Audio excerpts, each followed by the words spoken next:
momento que você chega e fala assim, olha, não dá mais para fazer tratamento clínico, daqui para frente é implante? Algumas situações a gente tem uma perda dos Porque agora virou fios. moda, né? Implante virou... Na o que verdade a gente fala que o implante ou o transplante capilar são a plástica do homem.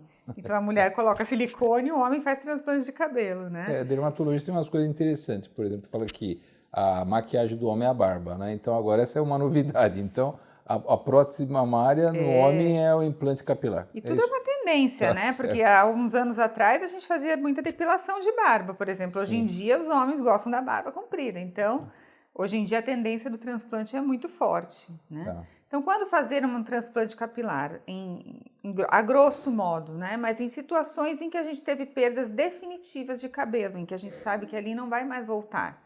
Então, por exemplo, nas calças genéticas, em que a gente tem as entradas, tem aquela coroinha aberta, e em algumas causas cicatriciais em que a paciente perde ou o paciente perde uma área de cabelo que não vai mais ter chance de repilação. Então não tem mais chance, mesmo que eu faça todo o tratamento clínico, ali não vai nascer mais.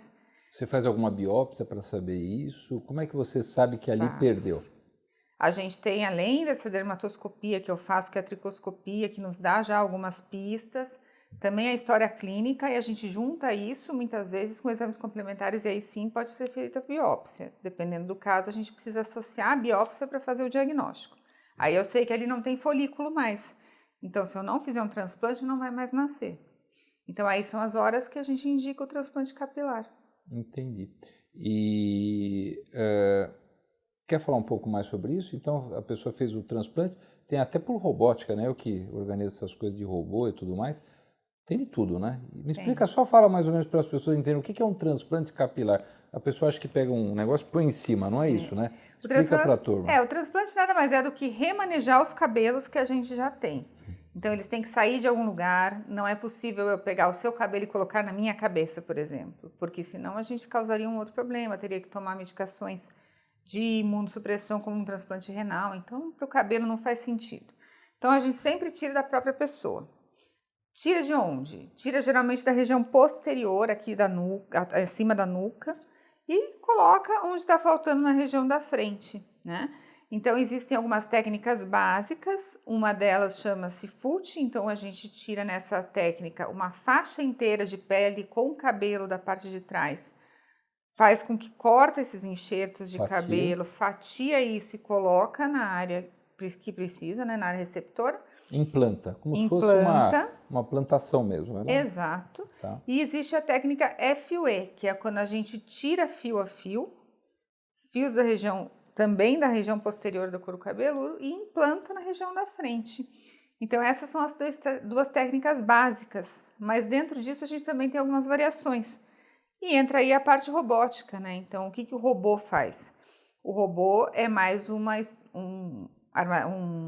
digamos assim, uma ferramenta que nós temos para extrair o cabelo, principalmente. Então, o robô vai lá, mapeia seu couro cabeludo, vê onde está o fio, entra, extrai o cabelo e te entrega.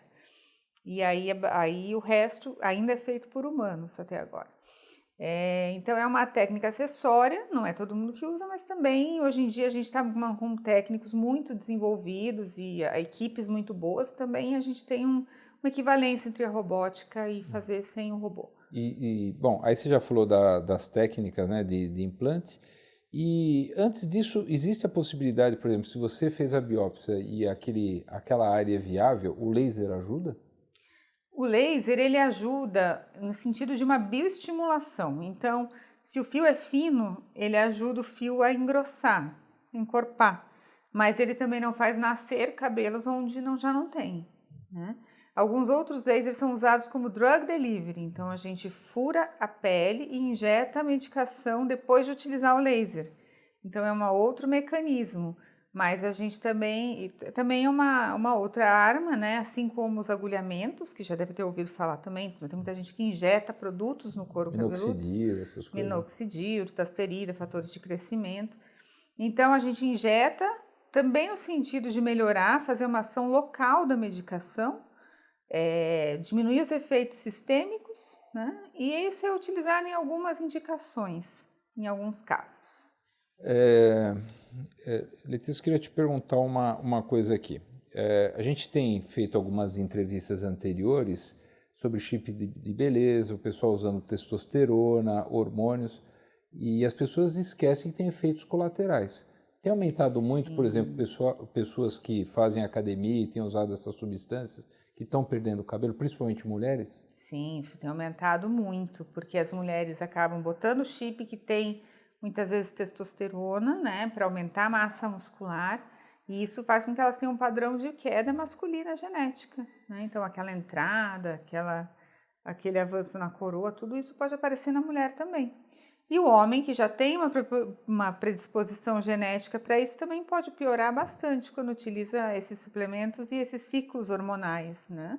Então, que a gente tem Para ganho batido de sempre massa. isso, porque tem sido usado assim indiscriminadamente e as pessoas não têm percebido que tem. Exato. A gente discutiu muito sobre o aparecimento de alguns tumores, aumento de próstata, problema de câncer de fígado. E as pessoas, às vezes, na vaidade, se esquecem da saúde, Aumento né? de espinha, aumento de pelos Sim. no corpo, engrossamento de voz, tem uma série de outros efeitos, né? Que o Que não chip da são beleza efeitos deletérios, né? que podem ser coisas que a gente observa sim. Vamos lá.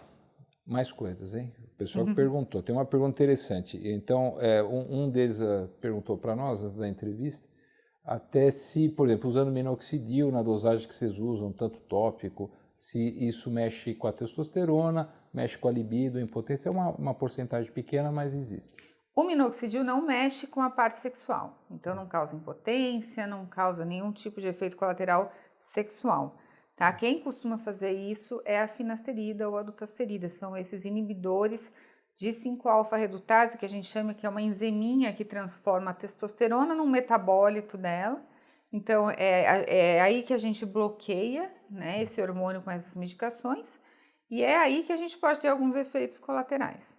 Então, a quantidade de efeito colateral costuma ser pequena, né? A literatura fala em menos de 2% dos homens ter algum tipo de efeito colateral. Mas a gente sabe que à medida que vai avançando a idade, existem outros fatores que vão contribuindo também com essa parte de disfunção erétil. Então, isso pode É uma somatória. incomodar, somar também um pouco mais. Assim como o efeito nocebo, que é o efeito de você tomar achando que aquilo pode te fazer mal e Sim. aquilo fazer um mal psicológico para o homem. Isso a gente observa bastante Ou também também. se achar que agora está bonito e até o contrário, né? Às vezes sim, né? A Não é pessoa se verdade? acha melhor. Agora eu estou mais bonito. Verdade. Agora vamos lá. Cigarro, álcool e sedentarismo interfere? Sempre interfere, né? Cigarro é uma desgraça. Cigarro Para diminui tumor, a eu como oncologista eu já vascularização. falo, fora. Né? Mas atrapalha a irrigação, essas coisas. Atrapalha a irrigação e aí sim pode diminuir a irrigação para o couro cabeludo também. E a gente pode ter alguns problemas aí principalmente quando a gente faz uma cirurgia, a gente quer que os tecidos estejam bem irrigados, esteja tudo bem vascularizado para que tenha uma boa pega de enxerto, tudo. Então, se a gente usa cigarro, isso pode piorar bastante, assim como as doenças em geral, né? Álcool? Álcool moderadamente, a gente não vê tanto efeito, mas obviamente tudo que é em excesso faz mal para o organismo, né? Então, assim como a alimentação, a gente ter uma boa alimentação ajuda, né? Às vezes mais do que um suplemento vitamínico, mas se a gente tiver uma boa saúde, vai ajudar em tudo, né? Vamos lá, agora já entrando mais na minha parte aqui. Pós-cirurgias, eu faço cirurgia de grande porte, então às vezes as moças falam assim para mim, olha, mudou meu ciclo menstrual, eu perdi um pouco de cabelo, e mesmo cirurgia sem intercorrência, sem nada. E bariátrica eu concordo, né, que a perda de cabelo é grande. O que você me conta disso? Do Covid você já falou, que já falamos sobre isso. Mas me fala sobre esses dois temas aqui, pós-cirurgia e a bariátrica. Lembra que eu comentei de uma situação que chama-se eflúvio? Então, o que acontece no eflúvio? O eflúvio é uma queda que muitas vezes está relacionada com essas situações, mas que a gente perde os cabelos, ela é reversível. Então, os cabelos voltam, né? Mas a gente observa quais são as causas desses eflúvios, né? Então, a gente observa isso pós-cirúrgico, a gente observa isso pós-Covid, a gente observa isso pós uma troca de medicação, muitas vezes. E o que acontece? Nosso cabelo ele tem um ciclo de crescimento. Esse ciclo de crescimento, ele costuma ir, a fase de crescimento dele vai até uns 20 anos. Então, por isso tem mulher que tem cabelo lá no pé se ela não corta. Fica 20 anos crescendo. A hora que acabou essa parte do ciclo, ela vai entrar numa fase de repouso que dura 3 meses. E depois de 3 meses ele vai cair. Então, esse é o ciclo normal do cabelo. E aí ele vai voltar a nascer e assim a gente vai repondo. Quando a gente tem um eflúvio, o que acontece? mais fios entram nessa fase de repouso de 3 meses. Então, eles entram numa contagem regressiva. Então, num período de 3 meses, esses fios caem em maior quantidade de uma vez só. Então, o que acontece? Pós-cirurgia, pós-Covid, pós-bariátrica, pós qualquer coisa desse tipo, num período de 3 meses após a cirurgia, é quando a gente mais observa essa queda. É uma queda reversível, muitas vezes, mas que a gente pode fazer algumas coisas para melhorar. Então, eu costumo tratar, muitas vezes, os pacientes até antes de operarem, já deixar alguma coisinha, né? Eu costumo deixar um pouco de corticoide para a gente diminuir um pouco esse efeito inflamatório do organismo e até diminuir essa fase aí de repouso, que eu acho bem interessante. Aí a gente segura um pouco a queda. Então, mas é muito comum pós-cirurgia e pós-Covid, a gente viu muito, doutor Nelson, assim, de pacientes que perderam muito cabelo. E outra coisa também... E Covid é reversível, né? Sim, são todas causas reversíveis. Pós-dengue também, assim, muitos pacientes perderam bastante cabelo. É que agora a moda é o Covid, né? O dengue agora a gente acabou esquecendo um pouquinho, a chikungunya, etc. Mas também é uma causa de queda reversível. Boa. Uma pergunta aqui para finalizar. Todo mundo diz que é o seguinte, quem transmite o gene da calvície é... Se eu tenho, por exemplo, da mãe, se todos são calvos, o seu filho vai ser calvo. Se for o pai, não. Antes a gente acreditava que era um gene, AR, que é ligado no cromossomo X. Então, por isso que vinha. Essa ele não me passou, ele só me... vamos ver se eu sei, né? É só para professora mesmo. Tá certo. Né? Esse gene é ligado ao cromossomo X, então acreditava-se que toda a herança da calvície vinha da mulher. Mas hoje em dia a gente sabe que não, que é uma herança multifatorial, né? E poligênica. Então, vem genes de tudo que é lugar. É um combo. É por isso que tem muitos homens que vêm de famílias inteiras de pai calvo, irmão calvo, vô calvo, e o homem é calvo. Você vai para a Itália, a maioria dos homens, né? Tudo cabeludo jovem, depois tudo careca. Exatamente. Então isso aí não existe mais. A calvície vem só. Jogar a culpa na mulher também não, né? Não vale, né? Senão fica jogando tudo em cima da gente.